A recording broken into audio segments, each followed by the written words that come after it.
अस्सलाम वालेकुम नाज़रीन, आज हम मिलाते हैं चाचा पीटीआई से जो लोधरा से 15 अगस्त के निकले हैं कश्मीर के लिए। वो अपने कश्मीर के बारे में क्या जज्बात रखते हैं। अस्सलाम वालेकुम। वालेकुम अस्सलाम, बिस्मिल्लाहिर्रहमानिर्रहीम।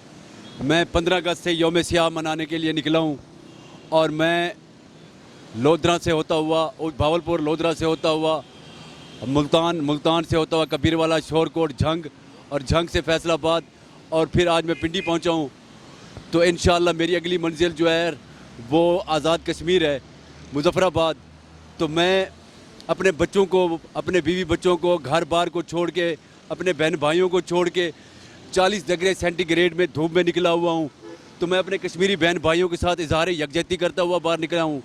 और मैं सब जितने भी यूके में, यूरोप में और हमारी पूरी मुस्लिम कम्युनिटी है, मैं उनको मैसेज देना चाहता हूँ कि आप लोग इंडिया की हर प्रोडक्ट का बाइकाट करें और इखलाकी तौर पर, सफारती तौर पर आप हमारा साथ दें। मुस्लिम कम्युनिटी सारी मिल के इंडिया का बाइकाट करे और दुनिया के सोए हुए ज़मीर को जगाता हुआ निकल रहा हूँ। और मैं अपने कायद इमरान खान का भी शुक्रिया अदा करता हूँ जिन्होंने मसला कश्मीर को उजागर किया और भारत का मकरूह चेहरा दुनिया को दिखाया और सलामती कौंसिल का इजलास बनाया। और मैं सब बहन भाइयों से कहना चाहता हूँ कि जुम्मे वाले दिन 12 बजे से लेकर 12:30 बजे तक सब लोग, चाहे दफ्तरों में हो, घरों में हो, कॉलेज में हो, जहाँ भी हो, आधे घंटे के लिए घर से बाहर निकल के बाहर खड़े हो जाएं और अपने कश्मीरी बहन भाइयों से इज़हार यकजहती करें। वहाँ पर 22 से 23 दिन से कर्फ्यू लगा हुआ है और वहाँ पर आरएसएस के गुंडे वहाँ पे फिरते हैं और उन्होंने वहाँ पे कह के आए हैं कि कश्मीर से लुगाई लेंगे। तो लुगाई तो क्या, तुम्हारी ठुकाई होगी। और इंशाअल्लाह गोरबाचोव बनेगा मोदी और भारत के टुकड़े टुकड़े होंगे इंशाअल्लाह।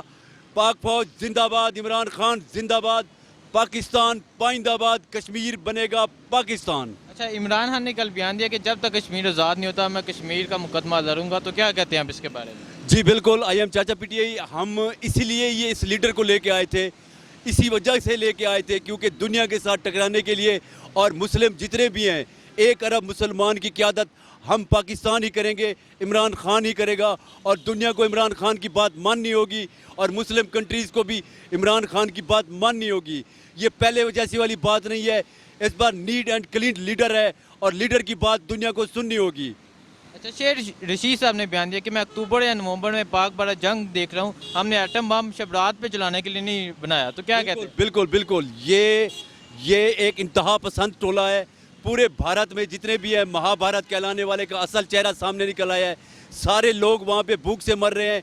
चंद लोगों को और चंद इलाकों को वो सिर्फ जो है ना मुस्तफीद कर रहा है मोदी। और बाकी जितने भी हैं, मैं भारतीय जनता से भी कहना चाहता हूँ, क्या 21वीं सदी के आशय से हमारे तुम्हारे बच्चों का हक नहीं है? क्या गवादर से लेकर दिल्ली दूर है? तो ये इस इंतहा पसंदियत को फ़रोग देते हुए शर्म आनी चाहिए मोदी को, बीजेपी को। और ये किलर है गुजरात का। और इंशाअल्लाह शेख रशीद की बात ठीक है, हमारे पास जो हथियार हैं और जो एटम है, हम पहल नहीं करेंगे इंशाअल्लाह। इस्लाम जिंदाबाद और पाकिस्तान पाइंदाबाद। मोदी का ज़रा